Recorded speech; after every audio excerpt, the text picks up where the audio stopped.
خاتون حضرات اگر آپ نے قرآن پڑھا ہو، بار بار ایک تانا، بار بار ایک تانا اہل عرب کو، اجداد عرب کو، کافران عرب کو، منکرین دین اسلام کو ایک تانا. اگر تم غور کرتے، اگر تم اپنے آبا و اجداد کی رسم و رواج پر ضد نہ کرتے، اگر تم عقل کرتے، غور و فکر کرتے، تم ضرور اللہ کو پا لیتے. خادم حضرات کیا یہ تانا ہم پر نہیں آتا؟ ہمارے پاس تو میراث پدر کے سوا کچھ بھی نہیں ہے. ہم نے بھی ایک پیکج آف ریلیجن کو اپنی صدیوں اور نسلوں سے پایا ہے. ہم بڑی ریجڈلی اس پیکج کو چینج کرنے کے قائل نہیں ہیں. ہمارے غور و فکر میں کہیں خدا شامل نہیں ہوتا. رسم و رواج کا ایک بت ہے جس کا نام آپ نے اللہ رکھا ہوا ہے. بغیر عقل کے پرستش کیے جاتے ہیں اور بڑے فخر سے کہتے ہیں we have a blind faith. Blind کا کیا فیتھ ہو سکتا ہے؟ بلائنڈ کا کیا فیتھ ہو سکتا ہے؟ کسی سے پوچھو بھئی اللہ پہ یقین ہے تو فرمائیں گے اور کسی چیز پہ یقین نہ ہو، مجھے جو آبا و اجداد سے یقین ملا نا اللہ پہ وہ بڑا پکا ہے. مگر کیا خدا یہی چاہتا ہے آپ سے؟ کیا اللہ تعالیٰ جس بات پہ کافر کو طنز اور تشنیع کا شکار کرتا ہے آپ کو چھوڑ دے گا؟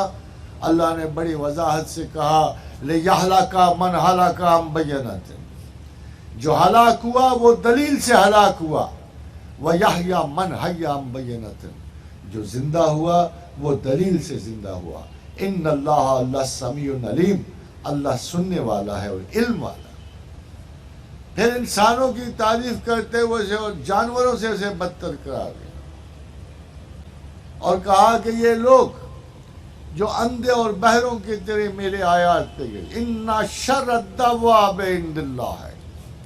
بدترین جانور اللہ کے نزدیک وہ ہے. انسان نہیں کہا مگر مخاطب نسل انسان کو ہے. اِنَّ شَرَّ الدَّوَابِ عِندَ اللَّهِ ہے. بدترین انسان بلکہ جانور سے بھی بدترین ہے. سُمٌّ بُکْمُ الَّذِينَ لَا يَعْقِلُونَ. جو اندھوں اور بہروں کی طرح میری آیات پہ گرتے ہیں اور کچھ عقل نہیں رکھتے، سوچنے کی کوشش ہی نہیں کرتے. خاتون حضرات نظریہ بلائنڈ نہیں ہوتا. کوئی نظریہ بلائنڈ نہیں ہوتا. وہمنٹ ہو سکتا ہے، ضدی ہو سکتا ہے، آبسیشنل ہو سکتا ہے، انکلچرڈ ہو سکتا ہے، وحشیانہ تمرد کا نشان ہو سکتا ہے، جہالت عظمیٰ کو پریزنٹ کر سکتا ہے، مگر بغیر ریزن کے نہیں ہوتا. میں بھی وہ اولین ڈرامہ حیات میں جب شیطان اور آدم کا مقابلہ ہوا، مقابلہ تو عقل کا تھا. خداوند کریم نے اس کو شیطان کی تخصیص تو نہیں رکھی، جنات کی کوئی تخصیص نہیں رکھی.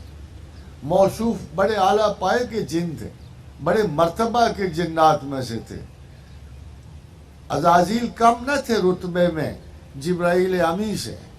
دعویٰ بھی بہت تھا عقل و فراست کا.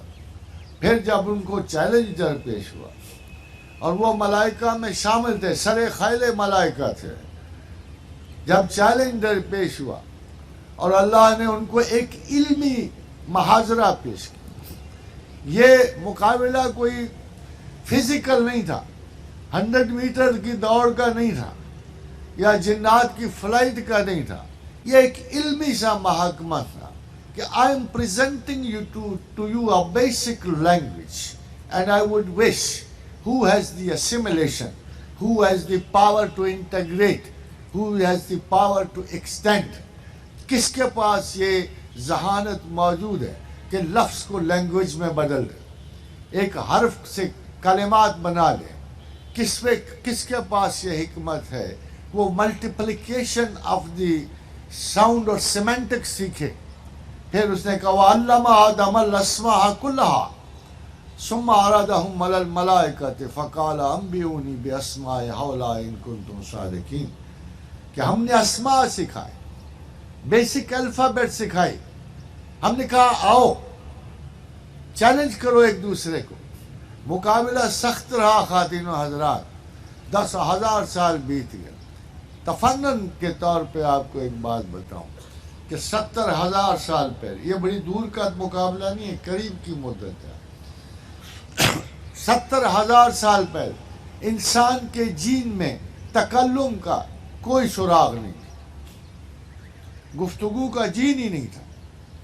70,000 ایئرز بیفور جو ہمیں ریسرچز بتا رہے ہیں کہ انسان کے جینیٹک اسٹرینتھ میں گفتگو نہیں تھی، 70 سال ہوئے کہ ہم نے گفتگو کرنی سیکھی، ہم سمبل سے لفظ کو آئے، ارامک سمبلز کو آئے، میسوپوٹیمیا میں آئے، سومیرینز نے اس کو جدت دی، اور اس طرح ہم نے لفظ کو سیکھنا شروع کیا۔ عین ممکن ہے خواتین و حضرات اسی مدت میں وہ میدان سجا ہو۔